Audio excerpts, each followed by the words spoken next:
animals and humans and all that. The gods coming down, mating with women, the story out of the book of Enoch, the story out of the book of Jasher, which I think has one of the most single important ancient verses, because it actually sounds like advanced biotechnology, but that in the course of doing this study, it took me where Lynn has been for a long time. L.A. Marzulli has been for a long time. You've been there, actually, Geary, for a long time. And that was there is a current, contemporary phenomenon that smacks of exactly what was happening in DNA harvesting in the ancient world, and it's recorded not just by theologians, but actually some of the best secular researchers into UFO are coming across the same phenomenon, harvesting. Now, L.A. has written a trilogy called the Nephilim Trilogy, and you've written a book called Alien Interviews. If you kind of synthesize all that, Tom just said that you kind of pioneered a study in this field. We're really bringing Genesis 6 into the modern era, right? I would certainly, concur with that. Well, what's interesting about that passage in Daniel is it uses the word cleave. They will not cleave. Their seed will not, mingle with men. They will not cleave. And that word cleave is the same word that we get in Genesis in regard to marriage.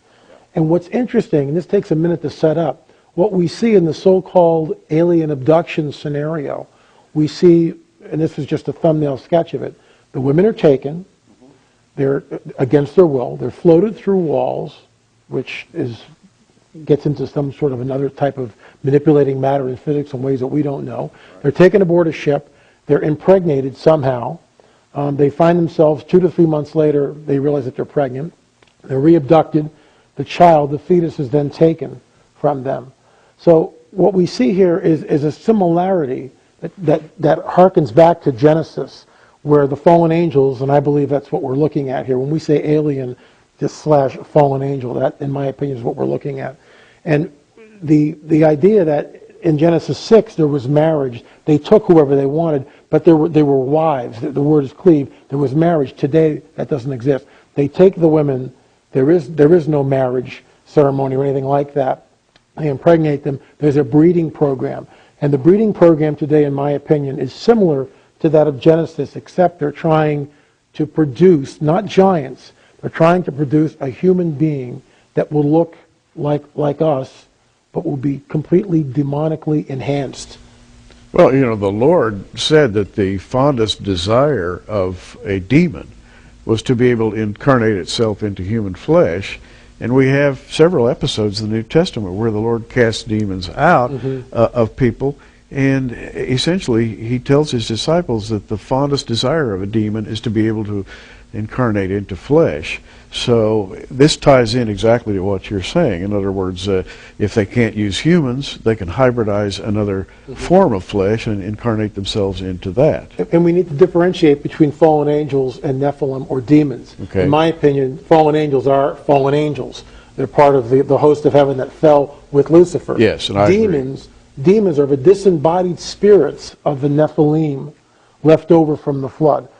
And so they have to, in order to manifest in our dimension, they have to be in something, either a person, hence the demoniac, a demonically possessed person, or a demon-possessed person, as we would say in today's vernacular, or perhaps the enemy, the fallen one, has created some sort of a biological interface suit, if you will, where this entity, this demon can interface with this biologically created suit and then manifest in this dimension. Now that sounds really far out, but remember, we're also told that Satan, the fallen one, will come with all signs and lying wonders, that he will deceive the elect if that were possible, that unless those days were shortened, all flesh, Yeah, and in my opinion, and I'm sure in yours, the way to deceive the elect is to stage the appearance, if you will, of a contingent from outer space, maybe from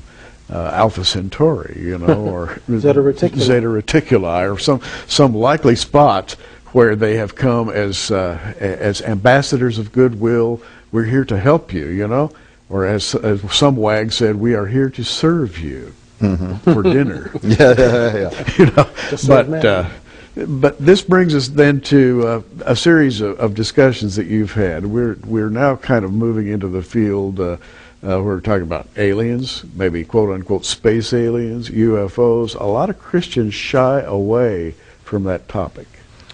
Certainly they do, but the upside is more and more people are willing to talk about this today, and as it's actually entering into the mainstream. We may talk later on about how in January of just this year, the Royal Academy of Scientists, this is the oldest body, scientific body in the world, 350 years was their anniversary this year, and of all things they could have talked about in terms of advances in science or speculating about various cosmological issues or whatever, they picked astrobiology for their 350th anniversary, asking this giant question, are we alone in the universe? And so it goes directly to the core of this question. Are we alone? Are we being visited? Are we somehow being manipulated? And people should know that what Lynn Marzulli is talking about, among secular researchers, and the best of all of them, Dr. John Mack, Dr. John Keel, J. Allen Hynek, Corso, his book The Day After Roswell, Jacques Vallée, the most respected researchers in the world on this subject, who did research to the point that it could have even been peer-reviewed if there was such a thing of peer-reviewing alien abduction. All of them came to the same conclusion. First of all, that this exactly parallels biblical demonism. It smacks of the historicity of demonic activity. Secondly, that there is the harvesting of what Vallée called living energy, cellular matter, for some purpose, and all of them came to conclude what Mack did, that this had to be for the purpose of an awkward joining, he called it, of two species. The purpose, well, the movie, you know, that's the series is playing on television right now, V. They just raised the issue of this alien, half human, half reptilian. Right. So it's even more specific, child, and we don't know yet where it's going in the series, but is this child going to be put forward as kind of a savior, that something that can bind, the bond, the two sides, the reptilian side with the human? Are we being set up? Are we being set up? Tom, L.A., we have come close to the end of our time. Before we leave, I want to mention that we have a set of either MP3 discs or audio CDs that we'd like to make available to you. You put together, and in just a little less than a minute here, this is called Official Disclosure, in which you interviewed a number of experts like Stanton Friedman, Jesse Marcel Jr., and L.A. Marzulli, among others. How many people do you have on this interview? Oh, how many? Well, must be over 20, because the whole series is approximately 20 hours. And you discuss this very topic. We discussed the question both from just a field investigation point of view, from a historical point of view. We talked to government like Nick Pope, who was the head of the military of defenses for Britain for many years, research into what are UFOs. We talked to Geary Stearman because we wanted to make sure we had the biblical theological equation correct here. That's enough. That's enough. Well, let me just say that if you would like to get this either in 5 discs of MP3 format or 20 discs of CD audio for $49.95. Now the MP3 version is $34.95. We can make them available to you. Again, the MP3s and all of the interviews we've been talking about, $34.95 plus shipping and handling. The audio CDs, $49.95 plus shipping and handling. Official Disclosure. Prepare for contact. We're going to have to leave it at that, but we're going to continue this discussion on our next program and go, I think, jump right into the depths of it next time. Guys, Tom Horn, L.A. Marzulli, it's been fun, and it's going to continue to be fun. Gary Stearman, wishing you all the best. Pray for JR, will you? And we are thinking about him constantly. And again, get this, Official Disclosure. You're going to find out what's happening right now. Prophecy in the News is a viewer-supported ministry sponsored by our many friends across America and in your area. For your gift of $10, you can receive a special edition of our current program on an audio CD, or for a gift of $20, we'll send you our programs on DVD videos. For either order, call the 800 number on your screen right now.